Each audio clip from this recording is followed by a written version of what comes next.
ஐபிஎல்ல ஆர்சிபி அணி கோப்பையை ஜெயிச்சு கரெக்டா ஒரு வாரம் ஆகுது. ஆனா இந்த ஒரு வாரத்துக்குள்ள அந்த அணி கடந்து வந்த பாதை அப்படிங்கிறது ரொம்பவே கடினமான ஒண்ணா மாறி இருக்கு. அதற்கு காரணம் அவங்க நடத்தின அந்த வெற்றி விழா கொண்டாட்டத்துல 11 பேர் உயிரிழந்த அந்த சம்பவம் தான்.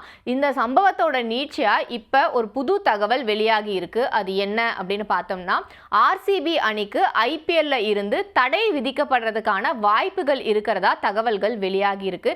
இது எப்படி சாத்தியம் அப்படிங்கிறத நான் உங்களுக்கு சொல்றேன்.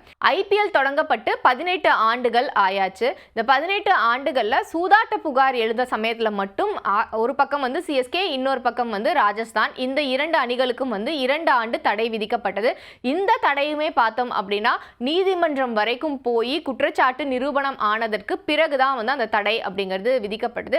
அதுவும் அந்த ஒட்டுமொத்த அணிக்கும் விதிக்கப்படல. ஏன்னா அந்த அணிகளை சார்ந்த வீரர்கள் இதுல வந்து நேரடியா ஈடுபடல. அப்படி ஈடுபட்ட வீரர்களை மட்டும்தான் வந்து வாழ்நாள் முழுக்க கிரிக்கெட் விளையாடுறதுக்கு தடை விதிச்சாங்க. ஸோ ஒருத்தர் பண்ண தப்புக்காக ஒட்டுமொத்தமா வந்து எல்லாருமே பாதிக்கப்படக்கூடாது அப்படிங்கிறத மனசுல வச்சு அந்த வீரர்கள் வந்து ஐபிஎல்ல மற்ற அணிகள்ல விளையாடுறதுக்கான வாய்ப்பு அப்படிங்கிறது வழங்கப்பட்டது. அதற்கப்புறமா தடையிலிருந்து மீண்டு வந்து இப்போ வரைக்கும் அந்த 2 அணிகளுமே வந்து ஐபிஎல் போட்டிகளில் பங்கேற்றுட்டு தான் இருக்காங்க. ஸோ இதே சினாரியோ தான் இப்போ வந்து ஆர்சிபி அணிக்குமே ஏற்பட்டிருக்கு. ஏன்னா இந்த வெற்றி விழா கொண்டாட்டத்தில் ஏற்பட்ட உயிரிழப்புக்கு ஆர்சிபி அணி அப்படிங்கிறது நேரடியான காரணமாக இருக்கலை.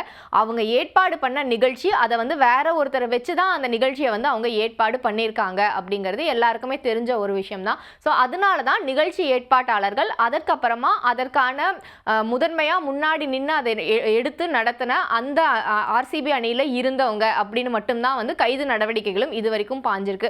ஆனா அவங்க மேலேயும் இதுவரைக்கும் குற்றச்சாட்டு அப்படிங்கிறது நிரூபணம் ஆகல.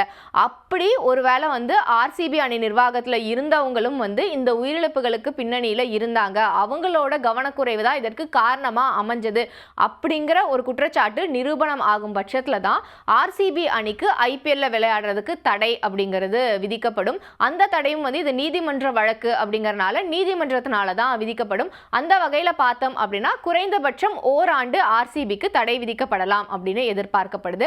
இதை தாண்டி ஏற்கனவே வந்து அந்த அணியில இருக்கிறவங்க கைது பண்ணப்பட்டதுக்கும் சரி, அந்த நிகழ்ச்சி ஏற்பாட்டாளர்கள் கைது பண்ணப்பட்டதும் சரி, ரொம்பவே தவறான ஒண்ணு அப்படின்னு நீதிமன்றத்தை ஏற்கனவே அவங்க தரப்புல இருந்தும் நாடி இருக்காங்க.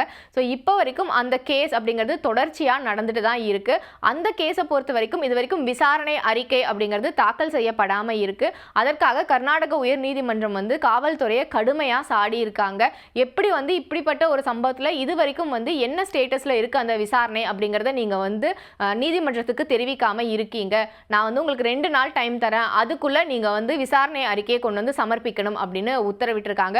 ஸோ அந்த விசாரணை அறிக்கை சமர்ப்பிக்கப்பட்டு அதுல இருக்கிற தகவல்கள் வெளியானதுக்கு அப்புறம் தான் யாரு பக்கம் தப்பு இருக்கு அப்படிங்கிறது கொஞ்சமாவது வந்து தெரிய வரும்.